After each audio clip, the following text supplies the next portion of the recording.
Hello and welcome to Magny-Cours. We are here for round 2 of the HFSBK Ride 6 Championship, but alongside it we have the R7 Cup. While it's not its debut, the support class was seen at Vallelunga, unfortunately not by the live viewers but by the riders themselves. We had some amazing battles apparently, as so we've heard. Jack, of course, myself, Riley Davis in the commentary box, Jack Hammer, two-time MotoGP eSport champion, alongside me to take you through this one. We've got the R7 Cup coming up for you tonight, and then the main event, the HFSBK Championship, straight after this one. Jack, you joined.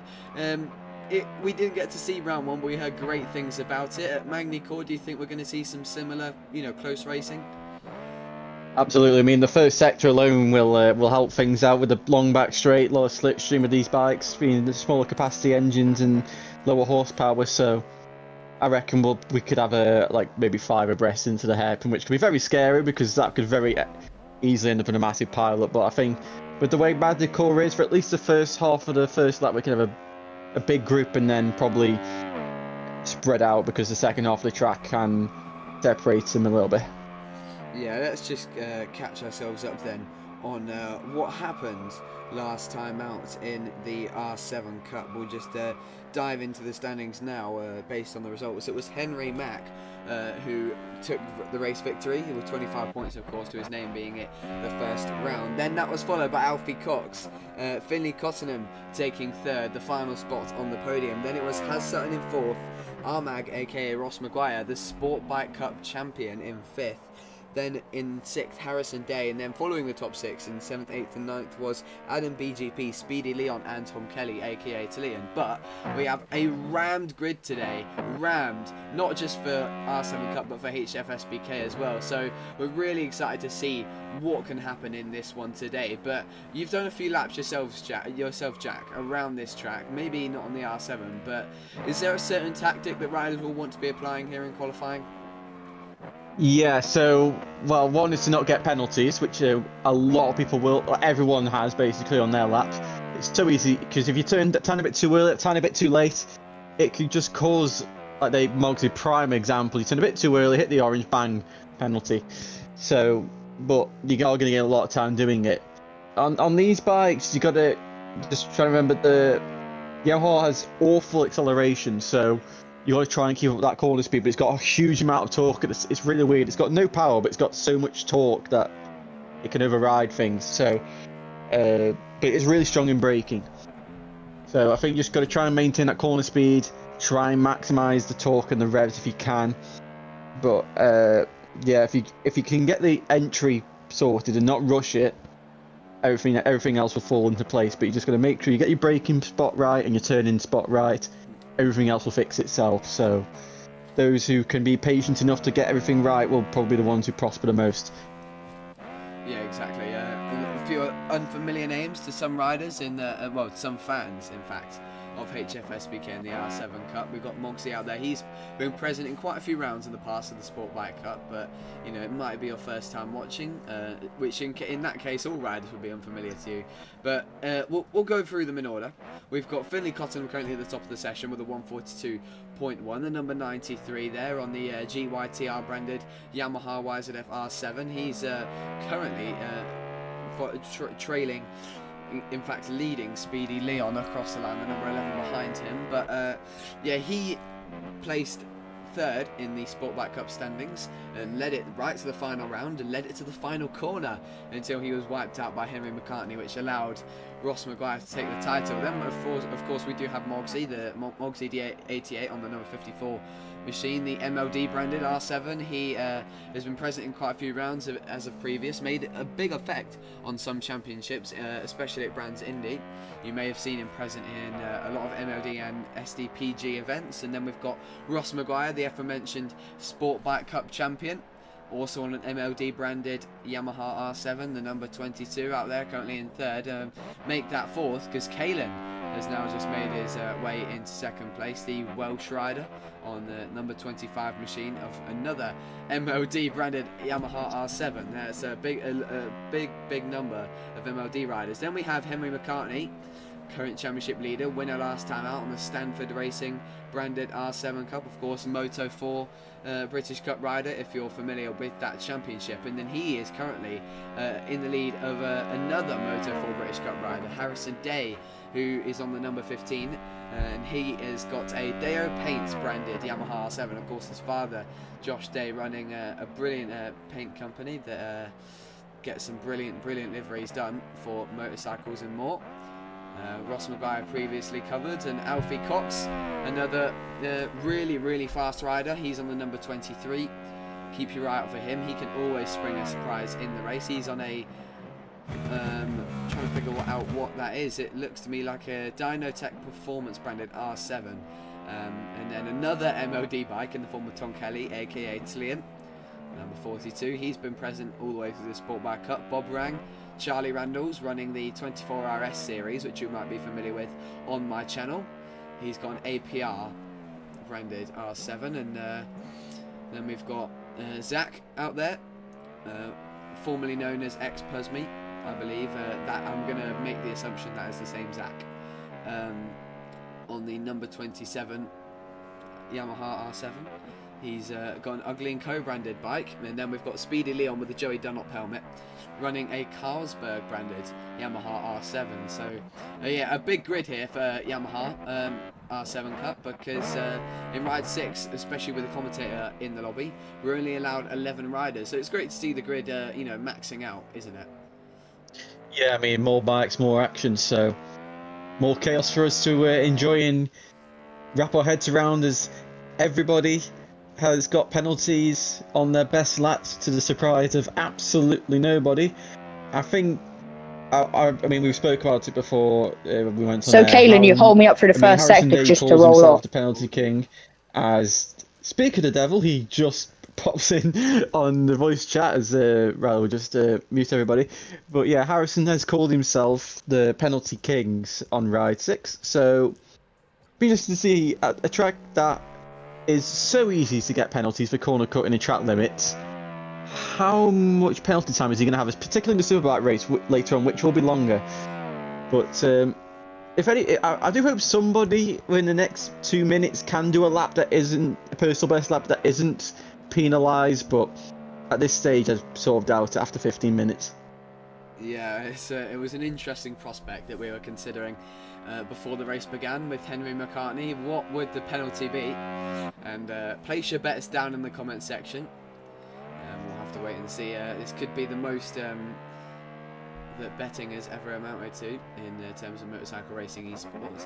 How big will Harrison's penalty be? It's not going to be a 50-50 situation of over or under 10 seconds. It's going to have to be an exact on point.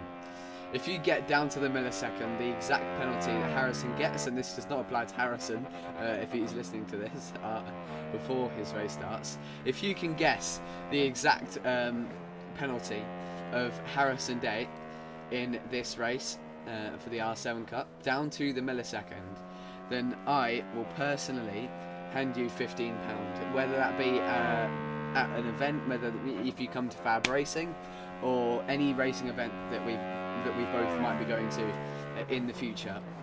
And we will be looking into whether you'll be making agreements with Harrison, asking him to get a certain amount of penalty time, which will be very difficult, and then offering him half the money. That will be prohibited and investigated thoroughly. So don't attempt that, of course, as the jokes move aside. We've got 18 seconds left of the session, and Henry Mack is currently putting a 1:41.511. So a really competitive lap time, which is seeing a lot of riders struggling to get anywhere near. Yeah, Henry doing what Henry does, just pulls that a lap out of nowhere on the smaller bikes. Not that it's saying he's slow on the big bikes, he's very quick on them as well, but I think due to being a Moto4 rider, naturally his riding styles can be a bit more equipped to the bikes with smaller amount of horsepower. But yeah, 41.5, 6/10 faster than Finley, stands him in good stead.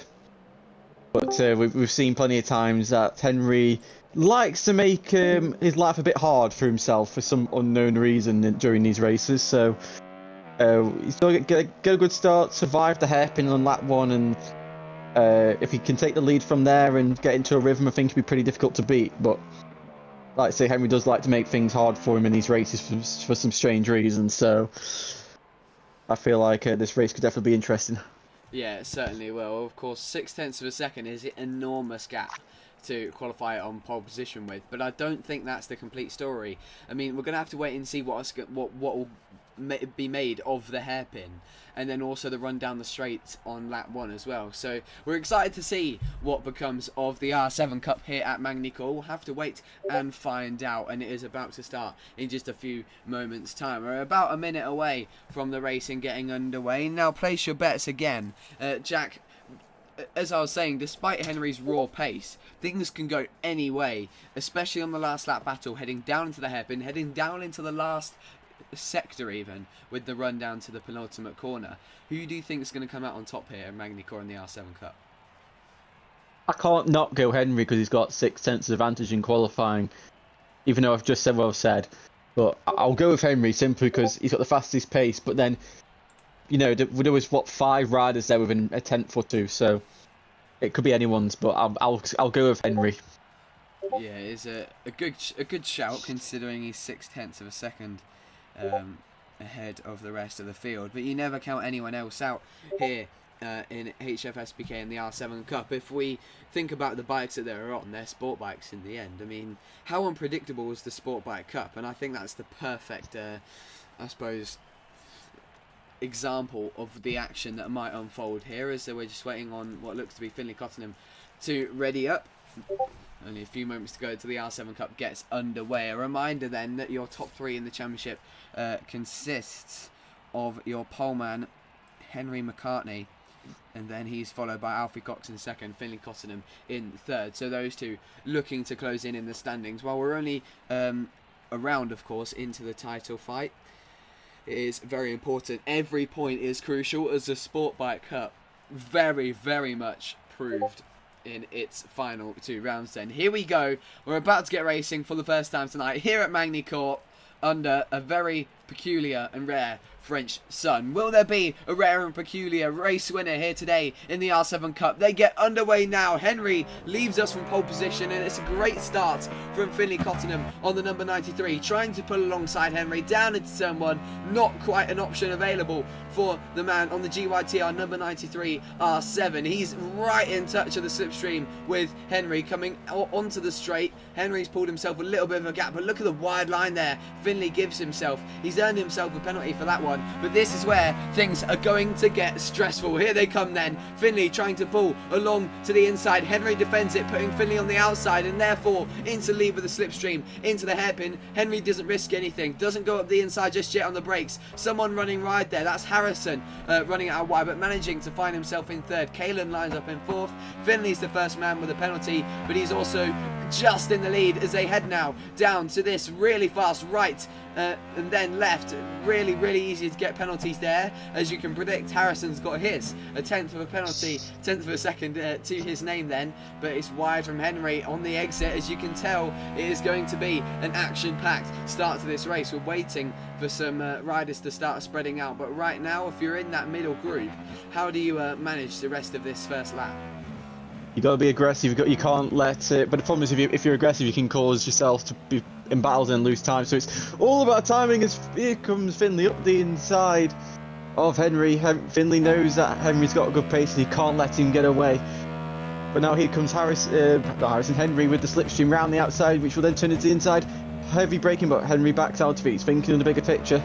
He certainly is, and a big penalty already for Finlay Cottenham. Almost made it bigger there. We think back to the Sport Bike Cup as someone goes down heavy in the background. That was Kalen, I believe, who hit the deck there. Yes, it was. It's Kalen, who's now in 11th. What a shame for him. Had a pretty decent qualifying as well, and now finds himself at the back of the grid on lap 1. But you'd rather crash early on, to be fair, to keep yourself in touch, unless you're, you know, late on in the race and there's big gaps. But right now, Finlay Cottenham leads this race and making up for that penalty. And here comes Harrison, a daring dive to the inside that he pulls out of it. Thinks better of it, but finds himself on the inside anyway. It was a game of chicken, which saw Henry run out wide, trying to outbrake his rival on the number 15. But of course, that has put Harrison in a situation of a 1 second penalty. Henry with half a second now. Harrison, double that. So already the penalties adding up as we predicted here, Jack. But it looks like we've got a trio on here. Harrison is going to go all hell for leather with this one, you have to feel, because he is not really someone you'd put for a title fight. As here comes Henry darting to the inside with a brilliant manoeuvre, and Finlay Cottenham earning back the penalty that Henry has over him. And a massive dive to the inside that was never going to work, never in a million years. Finlay getting a little bit too brave, and now joins Ross Maguire in the battle for third, who's got a 1.3 penalty already, and it's just about Harrison and Henry. You have to feel now, only 2 laps in, that Henry could pull away. Yeah, Henry's to lose at this point. He's got Harrison, who's got 0.8 or more penalties. So Henry can just sit back and relax. Well, he can't sit back and relax because it's Harrison. Harrison will put him under pressure, but he could just sit behind Harrison if he wanted to, but I'm not sure if Harrison will have the natural pace that Henry does. So I think if Henry can survive an overtake attempt by Harrison in the next corner or so, I think this is Henry's to lose, and he can control the pace from here on out. But yeah, big mistake by Finlay. It's understandable you're trying to stay in front of Henry, but sometimes you have to he could have just sat behind, get a good exit, got slipstream and passed him again. So just got to stay calm sometimes, and Harrison just about getting it stopped. Henry though, running wide. Just slightly wide there, but he's cut it back, of course. The small straight after that hairpin making the difference on his exit speed. And here is Harrison trying to earn all that time back, even if it is exceeding track limits. Need to be careful there not to rejoin on the outside curb. Gets the bike proper unsettled. He's now made his penalty and worked it up to a 1.8 penalty. That's really big for Harrison. As you can see there, the whole grid now has got penalties to their name as we make our way through the Imola chicane. And wow, look at that, that's taking the mick really, is Harrison trying to earn back all the time possible on Henry, as Finlay Cottenham getting brave, too brave, as, oh goodness me, collecting all the riders in his way. I think I was maybe 5 riders that went down as a result of that rejoin from Finlay Cottenham. That will certainly get looked at a later date. That was unbelievable, and it's certainly, I was going to say put Henry in the right spot, but perhaps a moment and perhaps a cut of the chicane. But Harrison now takes the lead of the race down into turn 1 with a 2.1 penalty. I bet anyone who betted under 2 seconds have already chucked their sheets out the window that they've written down what they thought Harrison was going to get in this race. I'm going to say well over 5 seconds, but we'll have to wait and see how this battle affects it. Here comes Henry then into the slipstream, just trying to make it as calm as possible. He knows, let's be real here, Henry knows that Harrison has earned himself a massive penalty trying to fight. So Henry's not going to ask too much of his R7 here to try and fight against Harrison Day, as he darts to the inside, a pretty calm, collected move, which sees Harrison Day trying to pull back alongside. Yeah, as I was saying, you don't feel like Henry's going to fight too hard for this one. No, but we've seen him in this situation before where he's got races in his hands or championships in his hands, and he finds a way to throw it away. So we're going to see, Henry's got this wrapped up in the bag. All he has to do is just finish. You stay on the bike and finish, and he will win. So we'll see how much he's learned from his past 2 championships. But I wouldn't be surprised if Henry's just sitting back here and just having a really fun battle with Harrison, because these two get on really well. And Henry knows he'll win anyway on penalties, even though he's got himself 0.9 of a penalty now. So he's got to be careful, because not that Harrison will stop game penalties, but Henry himself doesn't want to get too many in case all this fighting allows Finlay to somehow close the gap back down. Yeah, not to mention the fact that Finlay Cottenham has a similar penalty and he is catching up.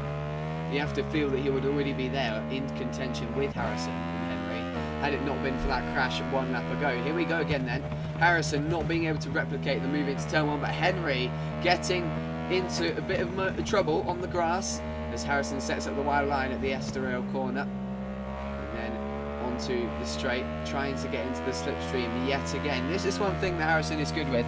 While he does struggle to manage the penalties, if he's in a battle, he can find that pace, almost not like a shape-shifting sort of thing. He can turn himself into a fast rider as long as he's with the other rider and they consistently battle and he doesn't lose touch, because that penalty hasn't exactly increased very much over the past 2 laps, and they've been fighting side by side for most of that, as they now go yet again side by side now, and they go right into this really fast Nürburgring corner and then left into turn 8. Harrison's going to find himself back up the inside, making his penalty into 2.4, but Henry runs it wide, gives him plenty of space to work with, knows that he doesn't have to get too aggressive here. He's just play fighting with Harrison at this point in time, really.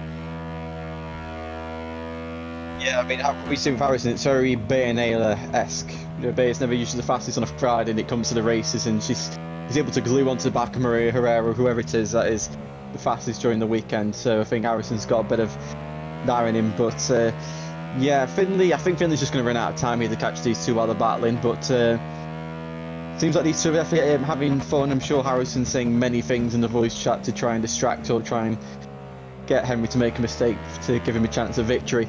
But Henry's just doing what he needs to do. Does not need to fight with Harrison, and he's not having to push to a ridiculously fast lap time to do it as well, which is crucial. He can just relax. But on to the penultimate lap. I think Harrison will want bragging rights to at least win on the track. He won't win on the timing screen, but if he can win on track, that'll be something. But I'm sure Henry will want to win on track as well. Yeah, to be honest, you know, Finley's asking a lot here to try and catch up. I don't think he's even close enough. Whoa!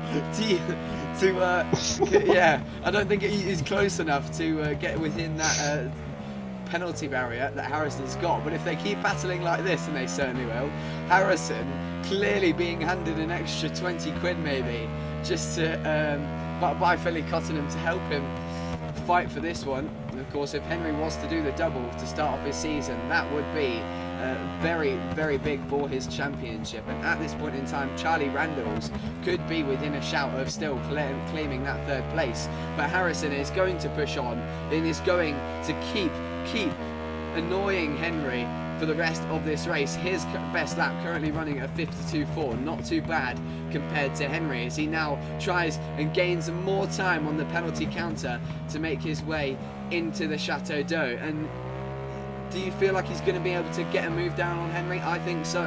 There's so many slipstream opportunities left on this lap, and already he's gaining a lot of time on these corner exits. And here he comes then into this final complex of corners and chicanes at Magny-Cours for one last time on the next lap. With 1 lap to go then, what difference can this make? I can guarantee you that Finley's not going to finish on the podium because he's had a huge crash, clearly made a mistake trying to push on. Charlie Randalls is into 3rd place now. We've got a big battle on for the final spot on the podium. Harrison retakes the lead, at least on track. We don't know where to watch. This could go wrong in an instant. Harrison and Henry could collide. Charlie Randalls could find himself in the lead, or maybe even Tom Kelly, who's going to come out on top on this one, as they now go side by side, maybe not in race time but on track. How could this possibly be affecting Henry? Is he calm with this, or is he panicking? I think he's calm, cool and collected. He knows the situation. I think he's just having fun with this, to be honest. I mean, yeah. I think even if these pair crash, I think they'll be fine. Depends on which corner they do it at, but if it's at a hairpin, they'll be fine. But you don't want +0 Harrison on your board or at any point in racing, so I'm sure that'll be on his mind. Mogsy, who was last at the end of the 1st lap or somewhere near there, has got himself back into the podium places. It's a 3-way fight for the final spot on the podium. Up the inside goes Alfie, and Alfie hits the grass, and that's done him in. So here comes Tom Kelly now, looking to try and nab the final spot from Mogsy, as Harrison Day's closing in on Henry. Surely going to make a move somewhere on this last lap. Yeah, we'll keep watching these two then as Henry runs it wide. We'll shot back to that 3rd place battle as soon as they cross the line, because you never know how this might end up. If you think back to the Sport Bike Cup, big mistakes were made for Finley and Ross when they were fighting for the win. Finley had it sealed, and here comes Henry with a masterful dive up the inside. Harrison with contact, trying to fight back. Oh goodness me, that was close. If that wasn't timed, that would have been unreal. Mogsy's going to take home 3rd. Oh my word, what a dramatic end to that race. Harrison gets it on track. Henry finishes 2nd on track, but wins the R7 Cup here at Magny-Cours. And by the looks of it, I think Mogsy is going to get that 3rd place based on the penalties. Yes, he is, and for that, a fastest lap of a 41.9. A masterful effort from Mogsy to end up on the podium after, of course, as you said there, Jack, finishing the first lap in dead last. But wow, what an action-packed race. The penalties, we knew they were going to happen, but again, we're ever fortunate of battles. What a race! I mean, I'm sure. For Henry, I'm sure he had a bit of a heart in his mouth moment for that chicane there when Harrison made contact with him because the bike had a massive tank slapper, but it stayed on and he brought home the win. You can't knock the pair of them for trying to make it, try and win out on track. And Mogsy, good recovery ride there from the back to third place on the last lap. And whatever happened to Finley, he'll be kicking himself. That's another podium thrown away. Yeah, a lot of riders throwing away some very important points as they all get ready for the SBK qualifying session. But that extends Henry Mack's lead in the championship. He now has 50 points to his name. And just before we get going for the HFSBK race, we'll leave you with an onboard lap with none other than Jack Hammer. So here we are for a lap of Magny-Cours in France. Into the final chicane, really difficult. Try not to exceed track limits now over the start finish line. Down the home straight, fourth gear's your max, and then you shift quickly down to third, turn in, use the curb, try and stay in third gear, max at the reservoir traction control, shift down to second now for the really long right-hander of turn 3. Just waiting, now pick up the throttle, shift into third, up the fat part of the tyre, down the back straight, all the way up to 6th gear under that bridge there, last little right kink, shift into 6th, and now braking just before the bridge there. Try not to use too much brake pressure to stop the bike from stopping. Into the hairpin, we go a little bit wide there, but it's okay. Pick the bike up, accelerate as quick as possible, be smooth on the gas, try not to let the bike wheelie too much over the bumps. Turn a bit left here now, braking under the bridge, turning just by the white line, into the chicane, run the curbs, don't run too close to the curbs or away from the curbs, so easy to mess up. Into the next hairpin, first gear, run out a bit wide, make it a V, try and get onto the inside curb, and then flick right, try not to exceed track limits like Top Brack did a few years ago. Flick left, fourth gear now coming up to the next chicane, back into second gear, try not to let the front wash out. Change direction now into Chateau d'Eau, the one corner I can't remember on this track. Shifting down to first gear, bike just wants to protest all the time. Pick the bike back up, first gear, second gear, you'll eventually get into fourth gear. Then you flick left, fifth gear for me, you can stay in fourth if you want to, depending on your style. Shifting back down to first gear for the final hairpin. Kissing the apex nicely, heading towards the chicane now. Don't take too much risk, don't let the bike bounce over the curves too badly, and across the line.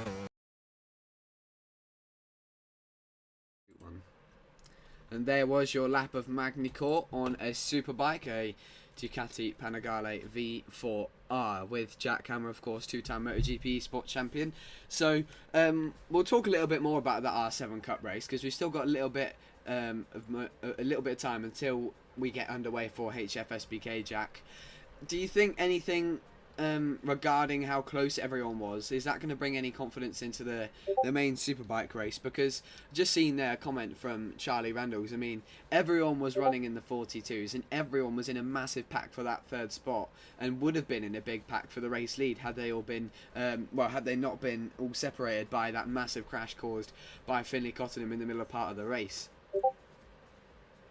Yeah, I mean the superbike is different to the R7, which is the main thing. So I think it just depends on how their feeling is with the superbike. If their feeling the superbike is similar to the R7 in terms of pace, then for sure their confidence will be up. Especially those like Mogsy and Harrison, who've had really good rides there. But I think it's just turn up to qualifying in the race and the ones who feel the best for the bike will obviously have the most confidence and be able to perform the best that they can. Yeah, for sure. It's confidence is a big factor in all sports, and even motorcycle esport racing. It's something that it makes a big difference. Here is one of the bikes that will be rather prominent in the HFSBK Championship, the Panigale V4R. Maybe wondering why we're not seeing this bike out there. Of course, this is the V4S, but the new V4R from 2026, and that is because Ride 6 does not include the superbike version of it yet, so still using the old V4R from 2019 with the single-sided swing arm. In some ways it's a good thing because it's already really good, so do we need a bike any more dominant? But soon we'll be having the racing modified Bimotor KB998 Rimini out there. That'll be really good to see, won't it? How do you think that will stack up against the Ducati? Well, when I rode the street version, I maxed out. The first thing I noticed about it was really, well, I wouldn't say slow, but it felt slow.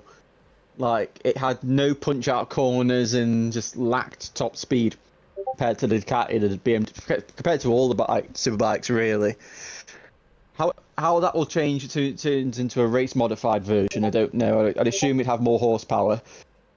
Because in real, when you do watch superbikes, the Kawasaki is probably, well, it's faster than the Yamaha, and when you're on the Yamaha, it feels a lot faster than the Bimotor. So I would assume that the motor can be more fast, but I don't think it'll be as fast as the Ducati or the BMW. But I think it'll be quite competitive against the Honda and the Yamaha. Yeah, I was going to say around Honda level maybe. That's one of the midpoints you have to feel. The Yamaha being not the greatest choice, really, if you think back to all the way when we had the Multi-Moto Ride 6 Championship ran by Alfie Cox. We had the Superbike finale at Brands Hatch, and Henry McCartney mistakenly choosing the R1, which you have to feel sealed his fate, really. He was in it to win it. He was there. The title was won at one point, we felt. But maybe if he wasn't on the R1, that wouldn't have happened. He might have been able to make himself a bigger gap. Yeah, I mean, the moment found out he was on an R1 and not a BMW or any bike that wasn't a BMW or a Ducati was like a bit of questionable, because those two bikes can just be a missile down the straights and still turn, whereas the Yamaha, yes, it can turn quite well, but it can't stop as well, it can't accelerate as well, it wheelies to death. So it was a bit of a puzzling choice at the time, and he had it in the bag, and then he had one of the weirdest. We had two very weird crashes, which cost him. But yeah, it's a bit weird, because the R1 is a good bike, but we've seen this. Well, in BSP spec, it's still very competitive. In world spec, it simply just doesn't have the horsepower or the grip or just any sort of department that is as good as the Ducati. But to be fair, none of the manufacturers are really. So you just gotta go with the flow, I guess. Yeah, for sure. And the popular choices, as you said, being the BMW and Ducati. Some of the top competitors on the Ducati, like Henry, for example, one of the big stories was that he wasn't at round one. He disconnected from Vallelunga's qualifying, and that is some big points missed out. But he can have a poor start to the season and earn it all back. The Sport Bike Cup was just 6 rounds long, and he even missed Magny-Cours because he disconnected during the race. So, do you think it's possible, with now 10 rounds on the schedule, that he'll be able to make that comeback, or do you think the difference in machinery, while he is on a Ducati, might make a little bit of a harder job for him, rather than the similarities and ability to get in the slipstream on a sport bike?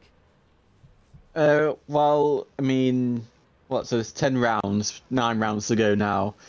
If 25 points behind, if he goes and wins the next 5 races, he's back level points minimum.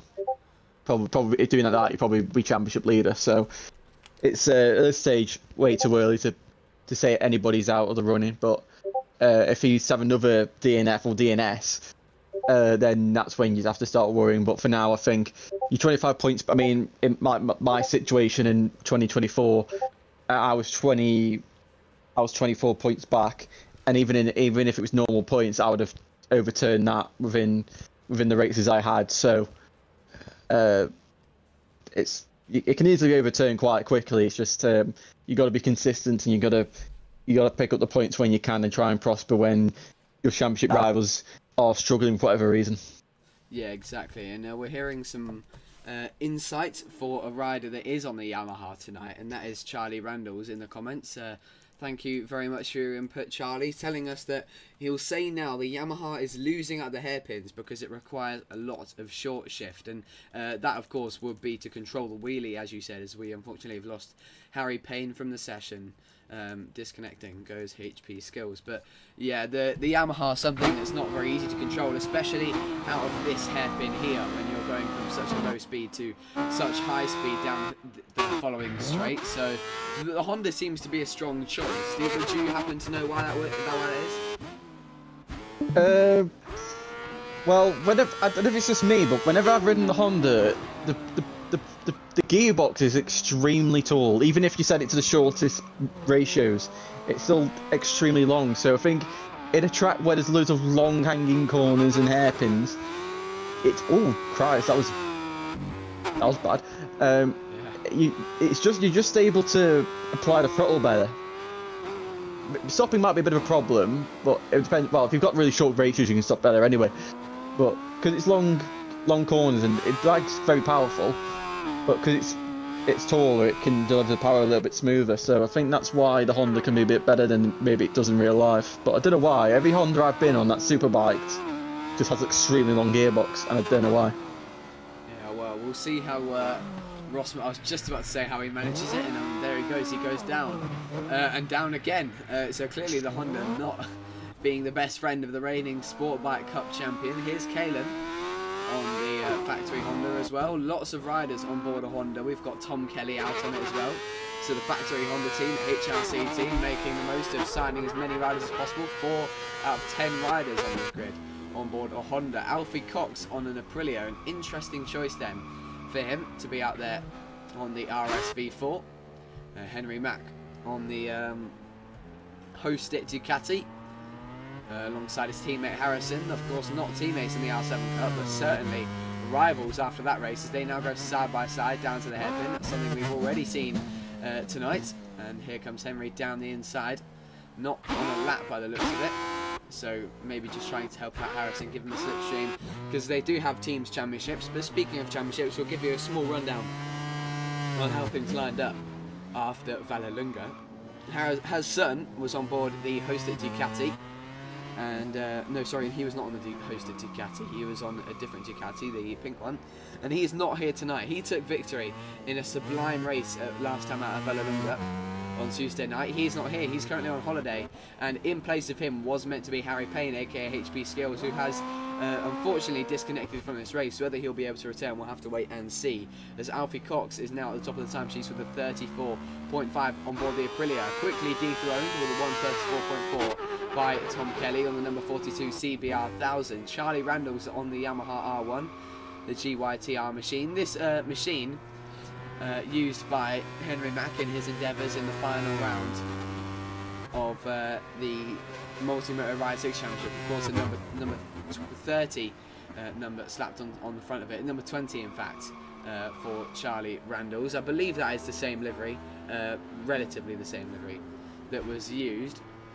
No, actually, now I think about it, I believe Henry's bike wasn't GYTR branded, rather it was Rizoma branded. So a correction on that front as Alfie revitalises his lap time and puts his Aprilia back to the top of the session. What lap times do you think we will be seeing at the end of this session then, with 5 minutes to go? I expect a 33. I'm expecting, because from what I remember when we did sessions earlier in the week, I mean, Henry on time trials on a 33, so Henry, and that's a lost the front for Alfie. But what lap time's Henry done so far? Because I'd expect him to do 33 by the end of the session. Yet set a lap. And even set a lap. Yeah, so we'll wait and see how Henry develops into this session. We spoke a lot about how Henry sometimes just takes a while to get into it, whether it be in championship or in qualifying. I'm sure he'll get to it in a few moments' time. We'll see how this lap forms out for the number 31 as he uses all the track and even more on that Hostet Ducati V4R. And getting the rear sliding, the front wheel up in the air, then into turn 10, into the Imola chicane. You would have seen, of course, the V4R being piloted by Jack Hammer on his onboard lap earlier, so you should know how a lap is formed around here at Magny-Cours in fast pace, rather than seeing me trundle around trying to stay on the bike. He's currently 2/10 up then, is Henry, but he's got to account for that penalty of 3/10 of a second as he now comes under the Magny-Cours bridge and goes left into turn 15. Really, really fast entry into here. Hard on the brakes, often getting the rear sliding, as you can just see there, kicking out a little bit, down into turn 16, and then into this final chicane. You've got to get this right. It's so hard to avoid penalties as he makes his way into 4th place with a 34.5. really close lap times then compared to what we've seen in the R7 Cup. But some really good efforts, really strong efforts from the guys on the Hondas. It's good to see Tom Kelly up there. Yeah, clearly you said, can someone use the momentum and confidence from the R7 Cup? Tom's done it. He did a really strong running. He finished 4th, and currently on pole. I'm pretty certain I'm convinced Henry's going to do a 33 because it took him 10 minutes to do a lap. So I'm certain he's going to get pole. But you know, front row, that's on the Honda as well. That's a very very impressive running from Tom. Yeah, it really is. We'll have to hope really that the lap times do get faster, just to bring us to some closer battles. Of course, the harder they push, the more interesting things get. And that's of course not us saying that we don't want Tom on pole. It would be lovely to see Tom on pole as the number 42 makes his way around turn 3 Estoril. But with multiple riders still having more in the bag, you have to feel that might be Tom Kelly's ceiling. Now, not just his, but the Hondas as well. We'll see what can be done here as he now comes under the bridge on the straight and onto the brakes. He is up by 3 milliseconds, but maybe might have just been a slightly weaker first sector for him. But we'll see if he can improve. We'll see if he can make his way into the 33s, be the first rider to do that. Alfie's not going to do that. He crashed on that lap just prior. With only 2.5 minutes then left on the clock, it's crunch time for some of these guys. As you said, on time, Henry McCartney to the top of the session with a 1:33.6. He's back with a bang. He didn't score any points at Vallelunga, couldn't compete at Vallelunga, and now puts in a 33.685, a commanding lap time then to make his mark on this qualifying session. But someone that needs to respond now is Finlay Cottenham. What's going on? Who knows just whether the mistakes made in the R7 Cup have affected him. He's still thinking about that. If you're thinking about things that have happened and you know they've happened, you got to try and get them from rid of your head. But it's quite to do that. If you're beating yourself up over it, it's really hard to get over it. So it could. But to be fair, he's only 0.1 off, so this could be front row territory for Finlay on the Rocket BMW. Yeah, he has to look out though for that 4/10 of a second penalty. He is just going to squeeze in one more lap if it is a clean one at that. If not, what was the point anyways? He uses all the track and more, and down he goes at the hairpin. He did that in the Sport Bike Cup, and if he's able to get to the pits and back out again, he should just be able to get one more lap. It's going to cut it close here for Finlay Cottenham. This is vital then for the man currently second in the championship. Took second place at Vallelunga. Pole position, was the man to beat, and is now just about going to make it to line. But with the autopilot there getting a pretty bad run out of the chicane, you feel he's not going to be able to challenge really for that pole position. A front row would be the optimal recovery, but I think really he's just looking at a top 5 right now. Yeah, I mean you probably lose about 3 attempts from the autopilot, and then you got to try and readjust because your speed's different going into turn 1, so you got to adjust your brake and turn in marker, which is a nightmare. So you're going to be 9 tenths down in the first sector. That's game over. You might find a little bit of time to get onto the second row, but it's not going to be a front row start for Finlay Cottenham. That is pretty disastrous. But starting at the back isn't the end of the world. If there's any chaos in the opening sectors, being at the back, it means you can just avoid it all. Yes, he's kind of 1.1 off, asking as much as you can out of that BMW and 1,000 RR. Perhaps out of practice, is Finlay Cottenham hasn't really had the time.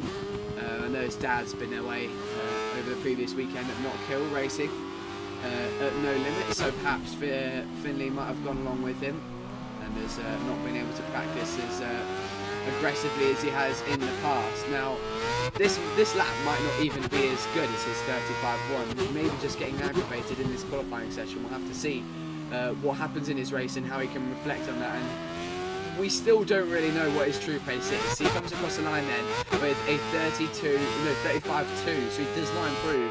And that is a big headline. Finlay Cottenham starting 8th. Not ideal, but you know, qualifying's one thing, racing's another, and I think we've seen many races over the past races in the seasons where you can have a bad qualifying, doesn't matter, you can get a good start, get a good opening lap and bang. Yeah, Henry McCartney then on pole position with a 33.3. Maybe just knowing something that the others don't. Feeling a lot more comfortable, clearly, on the double hard option, whereas most riders have gone for soft. So could he be, thinking about something that we possibly haven't considered yet? Well, the hard front, I mean, anyone who's not on a hard front, I do question, because this is a very front-heavy track. You need that hard front for stability in the braking, because, yes, you do need edge grip for the long corners, but you need the stability in the braking, so you've got to run that hard front. The hard rear, I mean, when I've tried hard front, the hard rear and the soft rear, I mean, for qualifying, obviously, soft rear is better. For a race term, hard rear, you can do, even on an endurance bike, you can do, for me anyway, you can do 33s, no problem. So I think with Henry knowing that, he can just do. He could probably just do. If once he's gone on the rhythm, he could probably just click off 33s on the hard tyre easily. So you might as well, if you're gonna go any tyre, you might as well go for one that's the most durable. Yeah, we'll have to wait and see how the tyres affect this race then, as we're about to get underway for round 2 of HFSBK. Henry McCartney lines us up on pole, and we're about to get away as the camera does not play ball. We get racing then for round 2 at Magny-Cours, and it's a great start for Harrison Day yet again, who puts his host at Ducati into second place, slotting behind his teammate and looking to go one further. All about the slipstream now, down onto up onto the straight even, and then into the hairpin. Here comes Harrison using all the track on the curbs. Alfie Cox making it a V4 lockout on the podium, putting his Aprilia in third. Here comes Harrison into the lead, which is quickly going to be met with response on the brakes. Up the inside goes Henry Mack, who you feel like has gone deep. He definitely has. Ran it super wide as Harrison makes his way back into the lead. Alfie ran it out extremely wide as the two Hondas tried to come through on him of Ross Maguire and Alfie Cox. 3 wide. Wow, into the Nürburgring right-hander. That was really sketchy for those guys there, as Harrison falls back to second, and must have had a moment for Henry to slip back on through. Henry now looking to pull away, do the job that he wanted to do in the R7 Cup of just clearing off and not making enough of a difference in terms of his opening lap to his best lap for any other rider to stay in contention. Alfie Cox in third. How can he, revive the rest of this race? I mean, it's been a good start, but you feel like he would have wanted to take it to Henry straight away. Yeah, he's going to try and get... Whoa, he's not going to do that by having Sophie into the corner. He's going to try and stay calm, hope that Harrison doesn't lose touch of him, but it looks like that's happening. Surprisingly, Harrison Day is one of the 3 riders not to get a penalty, so Harrison's improving. Probably going to say that he's going to pick up a penalty anytime, but Henry's wide at turn 1, and now this is Alfie's chance now. It very much is. So Harrison's now in the slipstream. If he can pressurise Henry into the braking zone, make a mistake like Henry did on the opening lap, Alfie, if he gets the hairpin just right, we could have a race on our hands here. Yeah, we definitely have a race on our hands. As here comes Harrison shooting to the inside. Surely he's run that wide. Is he going to get it stopped? Somewhat is. Henry can't come back to the inside just yet to get a commanding lead. They're going to come back side by side then into the Nürburgring corner, and Harrison leads. This is brilliant from Harrison. Here comes the penalty. 1/10 of a second, still less than his teammates. Here comes Alfie with a monstrous end to the inside. Harrison's out wide. Alfie pushes Henry out his way, tries to take 2 for 1, doesn't quite work then. Out of turn 10, here comes the RSV4. A lap ago we were saying it might be over for Alfie and his endeavours for the race win, and already he's back fighting for the race lead. But what a move there from Harrison Day, who's definitely had his Weetabix this morning. He's on point, is Harrison, tonight. Finley's gone. That's huge. That is huge. But yeah, as you were saying, Jack, this battle. Yeah, how Harrison perfected that move is to get it perfectly right, the way Alfie struck the inside and he cut back immediately. How he didn't hit the back tyre, I don't know. But here comes Alfie, brilliant drive, down out the chicane, onto the home straight, and he's back into the lead. However, Harrison will soon retake the lead. If he can get a decent exit out the long right-hander, he's not going to do that if he blows turn 1. But yeah, he's still in the slipstream. Henry now just sitting back. I think he's just trying to calm down. He knows he's got good pace. I think he's the only person on hard front, hard rear, so he's going to have grip at the end of the race, so he can just sit back and relax. But he has got a 6/10 penalty to worry about, and the guys in front of him only got 1/10, so Henry, it's not going all Henry's way just yet, but he's just going to stay calm, relax, as he's... Is he going to make the hairpin? Yeah. Yes, he's going to go 2 for 1. Oh, wow. Surely not. Surely not. He's going to do it. What a move from Henry Mack, of course, helped by the fact that Alfie Cox ran out wide. Sorry to butt in there, Jack, but I had to get a word in on that madness, as we were just about to say. Henry making a bit of a mess of this race so far. 7/10 penalty, but he's got back to the race lead and has now got himself in a battle, unless Harrison makes a hard life for Alfie Cox, trying to stay in second, let alone fighting for the lead. What can be done then by Alfie to try and stop Henry from pulling away? He might not know the penalties as big as that unless he's listening to me. I know he does that from time to time, listening during the race, as Harrison tries to go a long way round. How do they stay with the race leader? We've got to get in front of him and disturb his rhythm, because we noticed in qualifying it took Henry 10 minutes to get a good lap in. So they've got to strike when they can, and Harrison Day, he doesn't care, he wants to try and do it himself. But yeah, that might have cost him actually, because now the gap's half a second, and here comes the slipstream of the Aprilia. Wow, really speed strong. And power. But yeah, if Henry can... Oh, Henry's blown it again. That's twice now Henry's had a good lead going into turn 1 and he's blown it. So the slipstream effect is so powerful. Oh, and Tom Kelly's gone as well. But yeah, I mean, Henry's got to break the slipstream, and if these two can stay in the slipstream, this is going to be a 3-horse race for the whole race.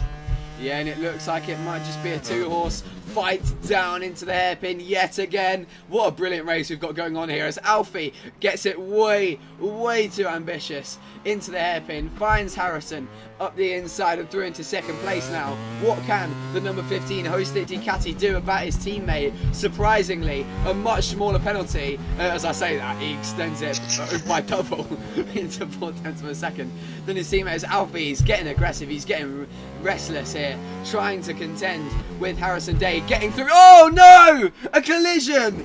Down goes Harrison Day on the inside, Alfie Cox on the outside, both of them trying to fight for that faster line, and that is a godsend for Henry McCartney. Now, what does Alfie do? Was that his fault though? What do you think? I think that's just teamwork not working at all. All they had to do was work together and just have one of them sit behind Henry and get the slipstream and the other follow. And I think they were both so desperate to get in front of Henry, they've blown it, and I think they've just gone for the same piece of tarmac, so I don't think it's anyone's fault, just they both gone on the same piece of tarmac and everything, and it's gone that way. But yeah, this is well, Henry's got a big gap. Does he blow it through turn 1 again? As the camera doesn't show it, but I think Alfie is out of slipstream range, so if Henry can just negotiate the hairpin all fine, I think this is Henry to lose now. Yeah, he got it a little bit upset on the exit there, got a bit too tight, caught the grass with his front wheel, did Alfie Cox, but has to keep in mind, well, not they all know this, but the possibility that Henry, oh my gosh, a mistake, a huge mistake, as he now, again, he's making so many mistakes this race. The pressure really getting to Henry McCartney here in HFSBK as they make their way now through turn 7, the Nürburgring corner, and all in a matter of a corner.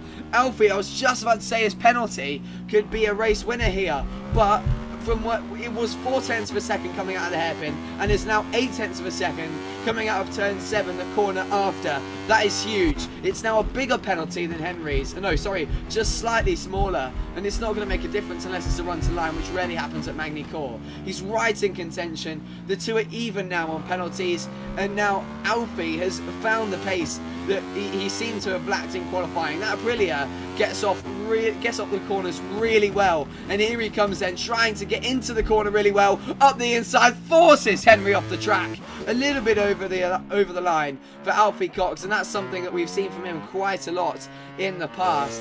Certainly a rider who takes every chance he can get to get into the lead, and takes no prisoners in that sense. And now, coming out of turn 3, Estoril corner, Henry's got some work to do.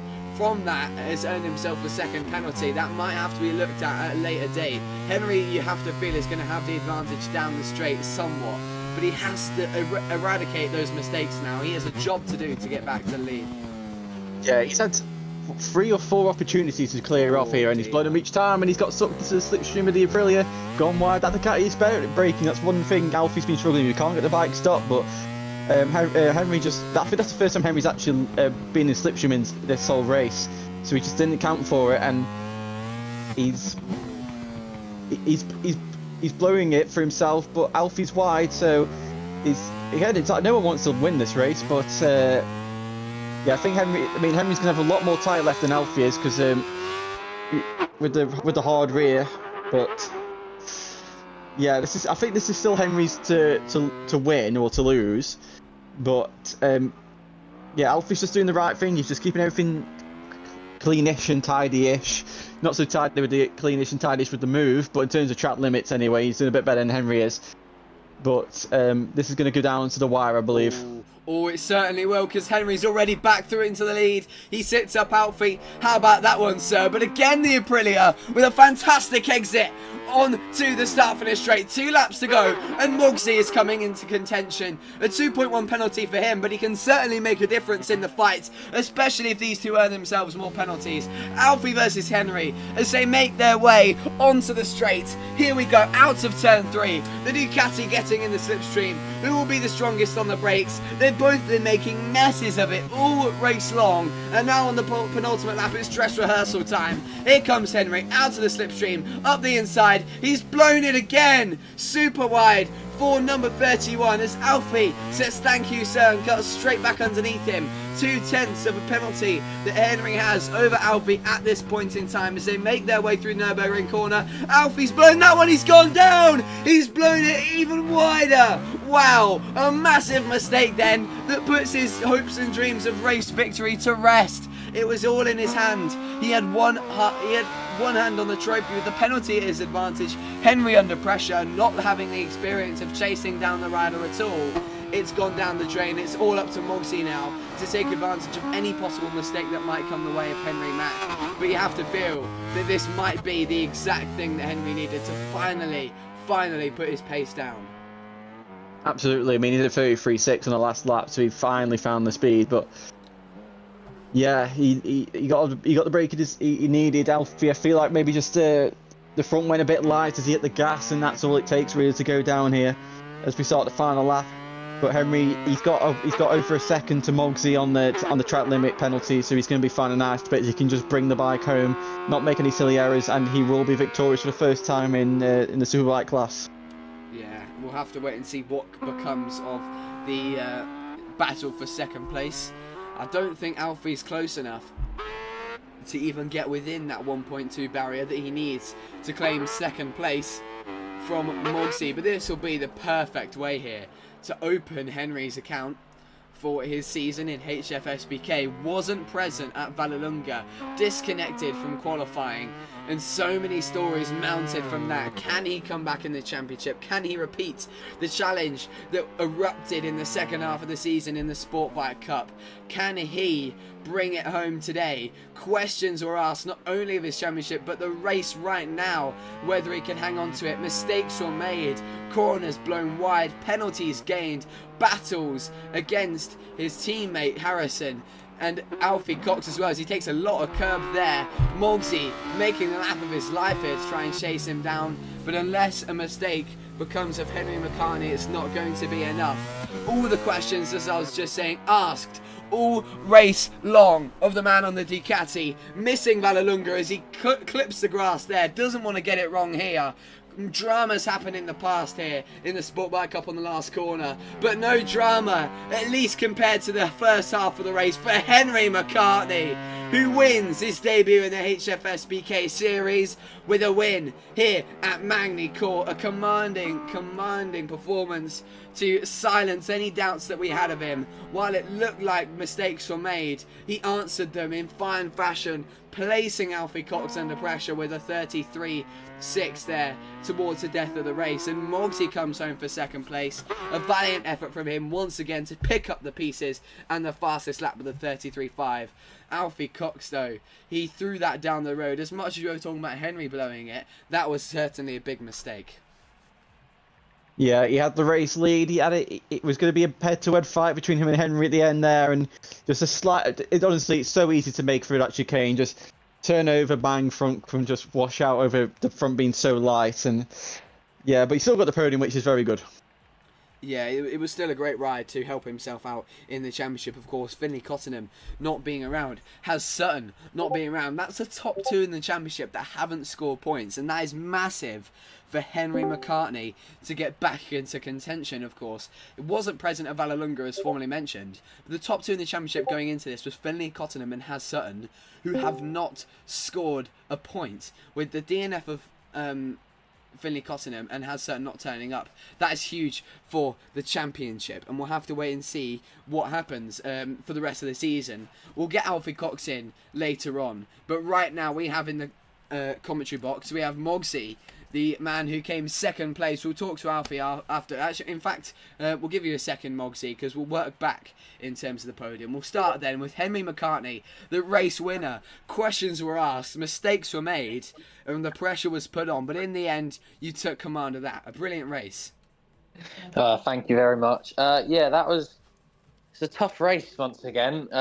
Alfie was, he was behind me all race, and he was putting the pressure on. Harrison was as well, until Harrison unfortunately crashed out.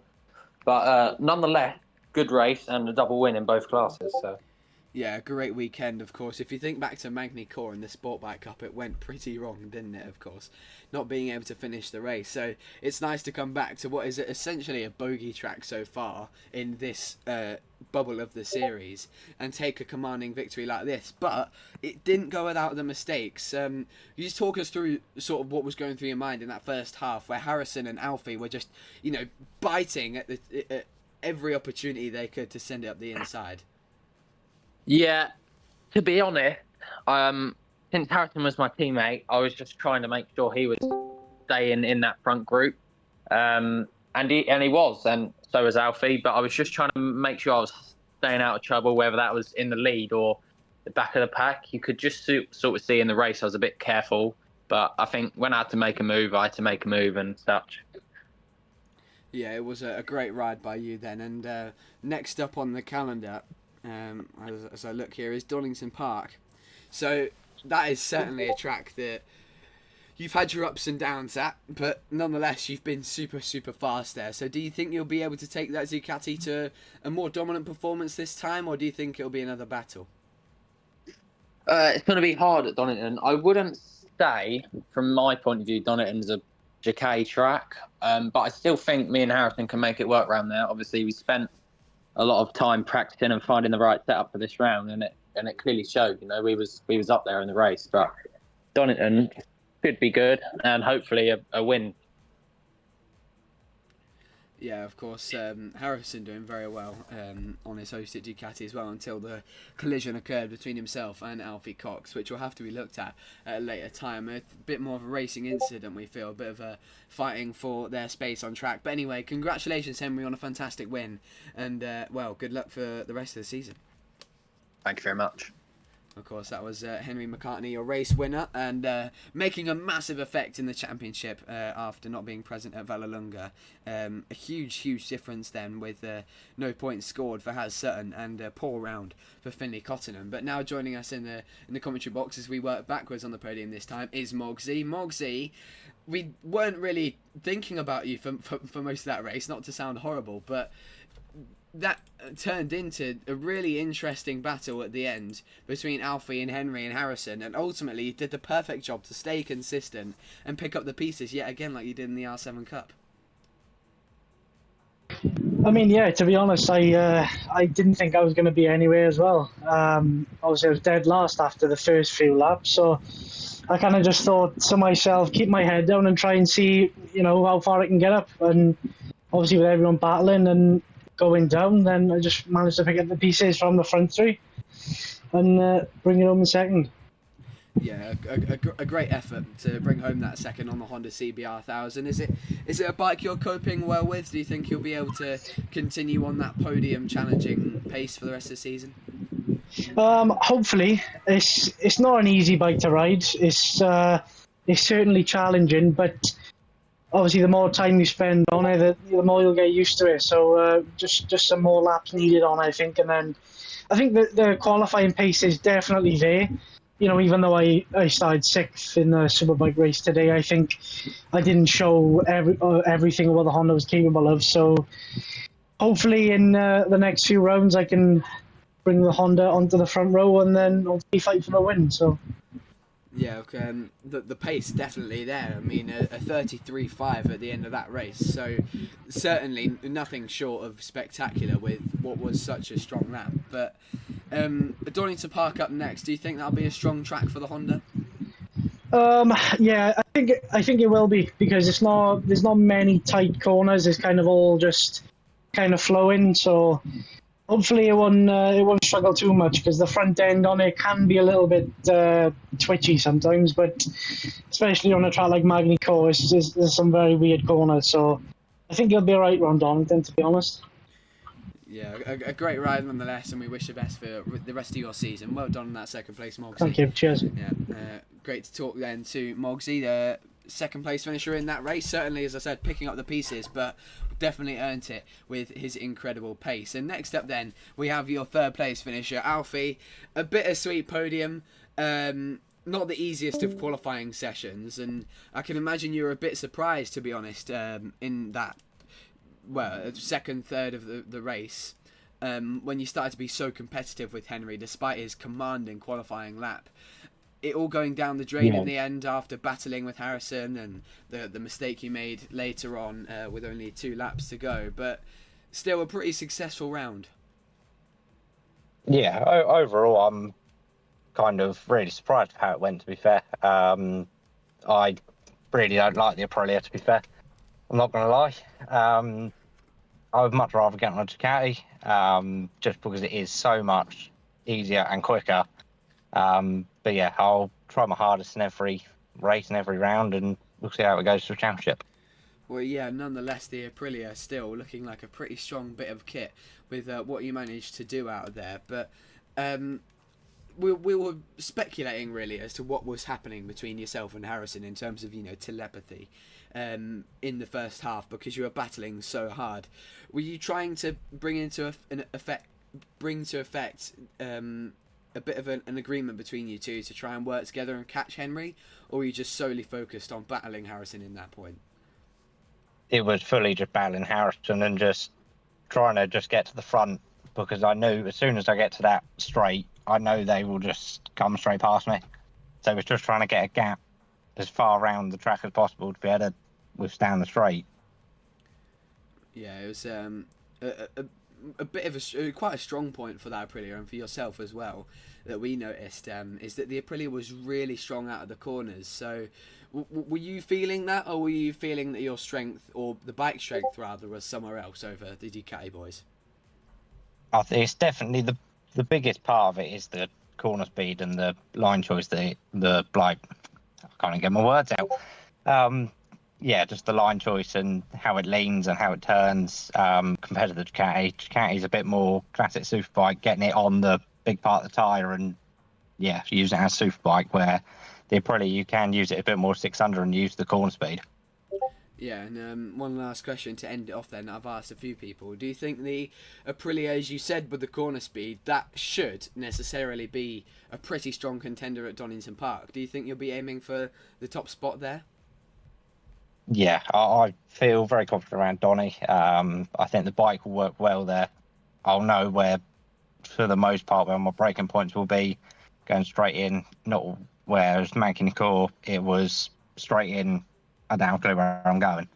So hopefully, yeah, looking to get my first win. Yeah, we look forward to that, of course. Hopefully we'll get a show. But thank you anyway for that interview, Alfie. As I said, a bittersweet end to that race, but still a good podium to start things off on your Aprilia. Of course, you were there at Vallelunga, but still not too bad a way to start the season, and many, many rounds to go. Thanks for talking to us, and we'll catch you at Donington Park. Yep. Cheers, mate. Thank you. So that was the third place finisher, Alfie Cox. We come back then to, I suppose, the imaginary commentary box, Jack. Quietly confident then, Alfie, on his general race pace and how he managed that being on the Aprilia. Do you think that the Aprilia will be a closer rival to the Ducati next time out, and more bikes for that for that reason as well? Yeah, I think the national layout sort of can suit the inline bikes and the ones that just naturally turn better. But I think when it comes to the Melbourne Loop and Goddards, that's where the Ducati can maybe stretch its legs a little bit. So I still think the Ducati's the bike to beat because naturally it's just the best bike. It ticks every single box, but I think at least during the national layout, the other bikes stand a bit more of a chance. It's a bit more level pegging, and then it will just depend on how strong each rider is going into the final 2 corners on the brakes and out the hairpins to make up the gap. But Henry's proven today he can do it, but also he also does love to make it hard for himself at times for whatever reason. So I'm sure no matter who's the favourite to win, I'm sure we'll have a great action nonetheless. Yeah, we definitely will. Donington Park has always brought thrillers. Well, thank you very much for joining us tonight with the HFSBK Championship and the R7 Cup in Ride 6. It's been some great action. And next time out, we'll be at Donington Park for round 3. Of course, the R7 Cup joining us back again for that one. And a bit of a different calendar to what we're used to. Rather than it being a consistent one race a week sort of thing, it's been a little bit different. So keep your eye out for when Donington Park is next up. And yeah, don't miss it. The action will be fantastic. Thank you so much for joining myself and Jack Hammer. And of course, congratulations to the double winner, Henry McCartney, on his fantastic job.